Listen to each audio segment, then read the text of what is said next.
Hello everyone, my name is Gaurav Agrawal and I welcome you all on my channel Knowledge Sutra.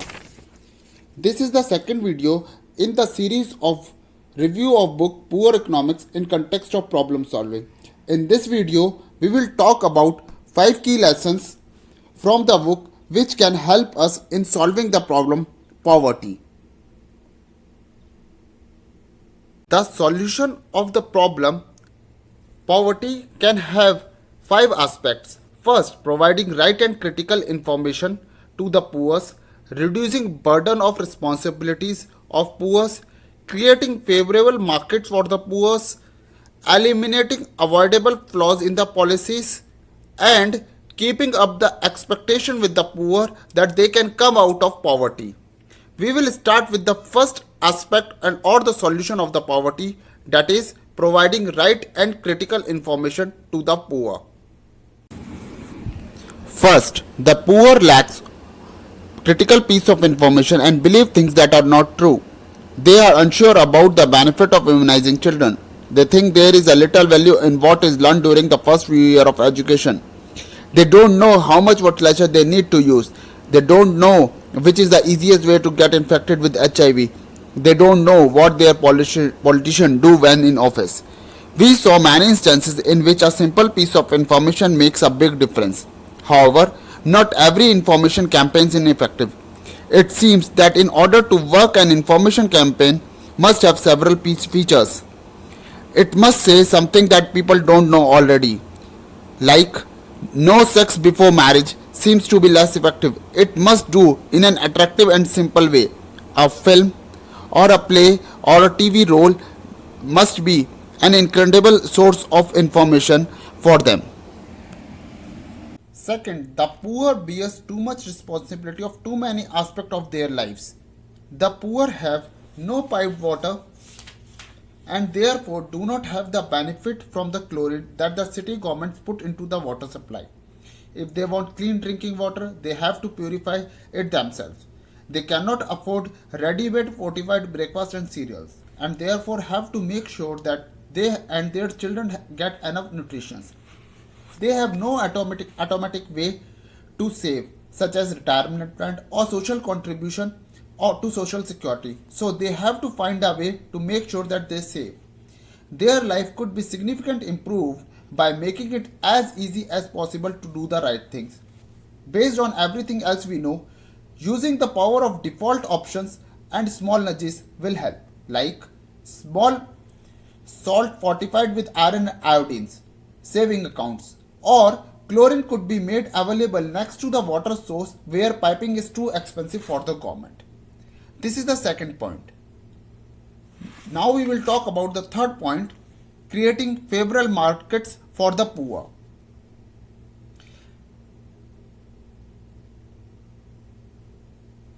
Third, creating favorable markets for the poor. There are good reasons that some markets are missing for the poor or that the market face unfavorable prices in them.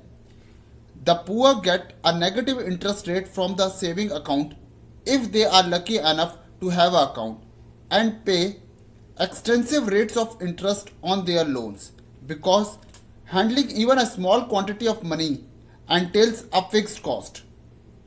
In some cases, a technology or an institutional innovation may help a market to develop where it was missing for the poor. Government should step in to support the market to provide the necessary conditions. Of failing that, consider providing the services themselves. This is the way how they can provide the favorable markets for the poor. Now we will talk about the fourth aspect, that is eliminating avoidable flaws in the policies of the government. Fourth, poor countries are not doomed to failure because they are poor or because they have had an unfortunate history.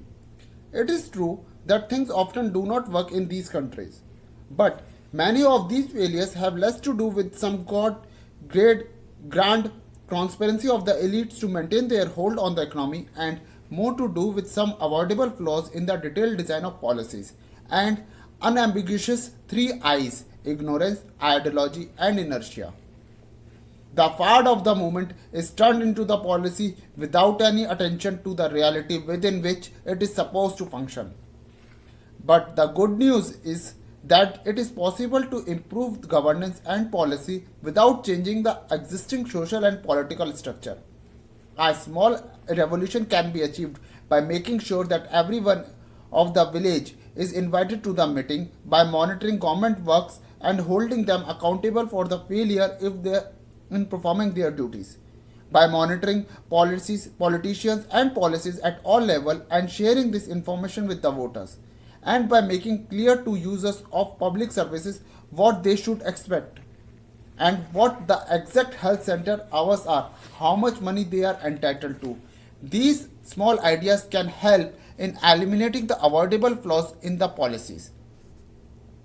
This is the fourth aspect. We will talk about the fifth one, that is keeping up the expectation with the poor.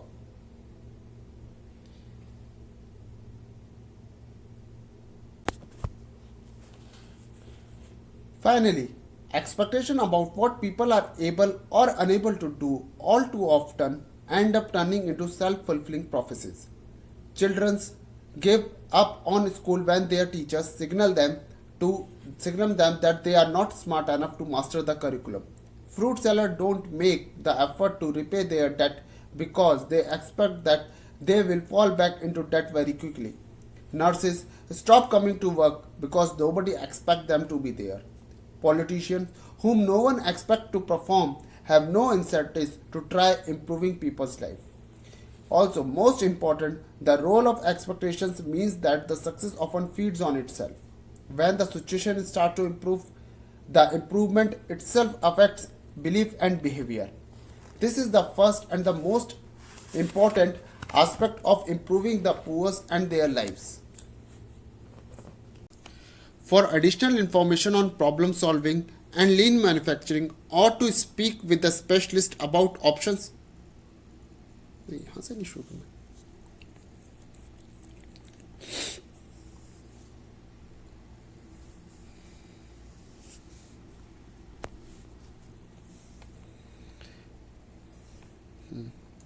This is all about 5 key lessons of the book or a small steps towards eradicating poverty.